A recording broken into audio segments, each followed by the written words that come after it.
با سلام به همه شما بینندگان بینید گرامی رادیو آزادی. ساعت به وقت پرگرده هست و من چون همیشه آماده هستم که در چند دقیقه دیگر برای شما ایزان خبرهای تازه تاجیکستان و جهان رو بگم و سپاس میگم که ما رو پیوسته تماشا میکنید.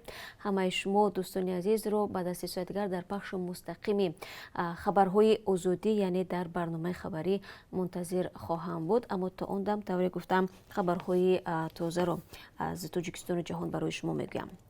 مقامات شهری خوجند گفتند فعالیت مرکزهای دلخوشی را به خاطر رعایت نکردن قاعده‌های بهداشتی منع کردند. دفتر مطبوعاتی شهرداری خوجند روز 23 اکتبر با نشر اظهاراتی گفت مسئولین کلوب‌های شبانه با وجود بردن کارهای ترغیباتی و تشویقاتی و فهماندهی جهت رعایت قاعده‌های بهداشتی دستور و توصیه‌های استادی شهری عاید به پیشگیری بیماری کرونا ویروس را اجرا نکردند.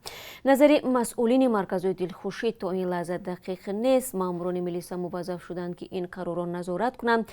مرکز نظارت دولتی سانیتاری و اپیدمیولوژی شهر خوجند فعالیت چنین مرکزهای دلخوشی را در شرایط فعلی برای سلامتی شهروندان خطرناک ارزیابی نموده است. آمده است در اظهارات شهرداری خوجند.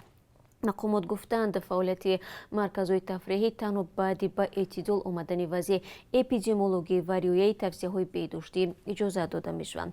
وضعیت وابسته به کرونا ویروس در ولایت سوخت بخصوص در شهر خوجند به گفته متخصصان بدتر شده است.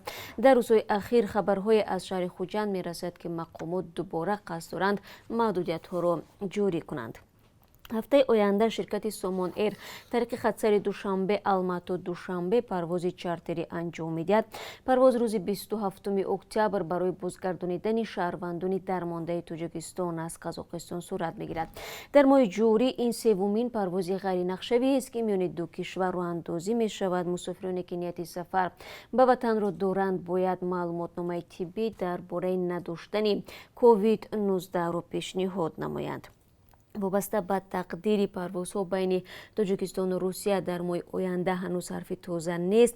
اکثریت آنهایی که از روسیه به تاجیکستان برگشتن میخواهند از نرخ بلیط پروازهای چارتری ناراضگی میکنند و میگویند در شرایط پاندمی کووید 19 امکان خریدن بلیط را ندارند. آنها از مقامات درخواست دارند که حداقل حرکت قطاره را به راه مانند که به جیب آنها دسترس باشد. به مثل البته جمهوری ازبکستان که برای بیرون آوردن شهروندانش از روسیه 9 قطار مسافرکش را تشکیل کرده است. قرار است این قطارها از آخر ماه اکتبر و اول ماه نوامبر از ولایت ولگاگراد روسیه به توشکند مسافران را انتقال بدهند.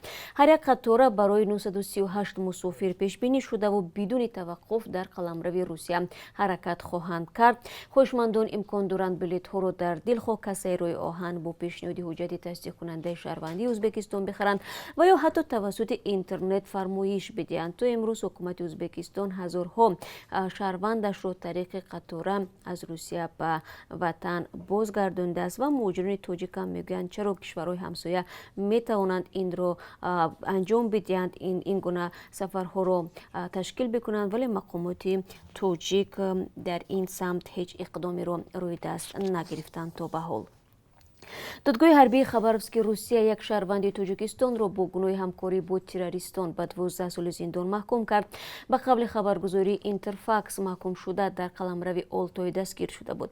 تفتیش پرونده الهام خوجا ابراهیم جونوف نشان داده است که او در برناول با پتنت کاری فعالیت نموده با گروه تروریستی دولت اسلامی در ارتباط بوده است. او برای وضع مبلغ سپارش‌ها در مورد جمع‌آوری معلومات درباره مکان‌های سیر آدم را اجرا کرده عکس‌های بناها را می‌فرستاده است.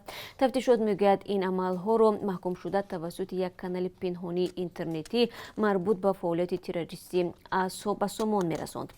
گفته می شود زاده تاجیکستان را در فرودگاه برناول و در زمان دستگیر کردن که می‌خواست به مسکو و از آنجا به خاور میانه برود.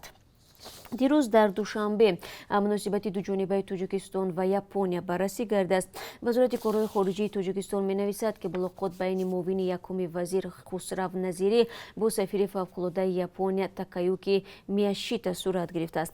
ضمن گفتگو طرف‌ها همکاری‌ها را در زمینه‌های گوناگون از جمله در چارچوب سازمان‌های بین‌المللی مطرح نمودند.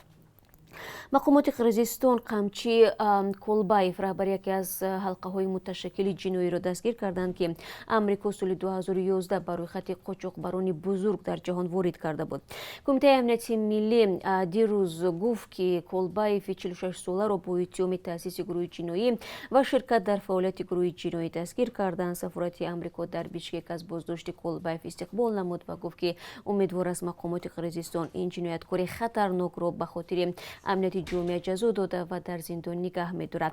Қамчи Колбаевро соли 2012 бо дархости ҳукумати Қирғизистон аз Имороти Муттаҳидаи Арабӣ ба Бишкек истирдод карданд ва дар он сол ӯ барои тамаҷҷӯӣ ба 5.5 соли зиндон маҳкум шуд. Баъдан ҳукми ӯро 3 сол кам карданд ва сабабашро ҳам тавзеҳ надоданд. Соли 2014 ӯро аз зиндон раҳо намуданд ва гуфтанд ки ҳар як рӯзе ки зиндонӣ дар боздоштгоҳ сипарӣ мекунад баробар ба 2 рӯзи зиндон ба ҳисоб меравад. Чанд ҳафта пеш аз раҳоии ӯ вазорати умури хориҷии Амрико барои иттилои арзишманд дар бораи фаъолиятҳои ғайриқонунии молии Колбаев $1 миллион подош таъин карда буд. аз аввали сол дар Тоҷикистон 12 мактаби таҳсилоти ҳамагонӣ ба истифода дода шудааст. Хабаргузории Авеста аз қавли ниҳодҳои марбута менависад ки ин мактабҳо дар вилоятҳои Суғду Хатлон ва шаҳрҳои Душанбеву Ваҳдат бо беш аз 8000 ҷойи нишасти хонандагон бунёд шудааст. ҳамзамон ба қавли манбаъ дар ҳамин давра дар Суғду Хатлон 24 нуқтаи тиббӣ барои қабули 255 ниёзмандон дар як баст фаъол гардидааст. бинандагони азиз, ин чанд хабари тоза буд ки то ин соат ба дасти ман расид ва ман бароятон гуфтам. бо хабарҳои бештар аз ин ман шуморо мунтазирам дар барномаи хабарӣ дар пахши мустақим 3 соат пас. ёдатон наравад дар YouTube дар Ozodivideo канали мустақими радиои Озодӣ. то он вақт барори кор ва ташаккур ки бо мо ҳастед.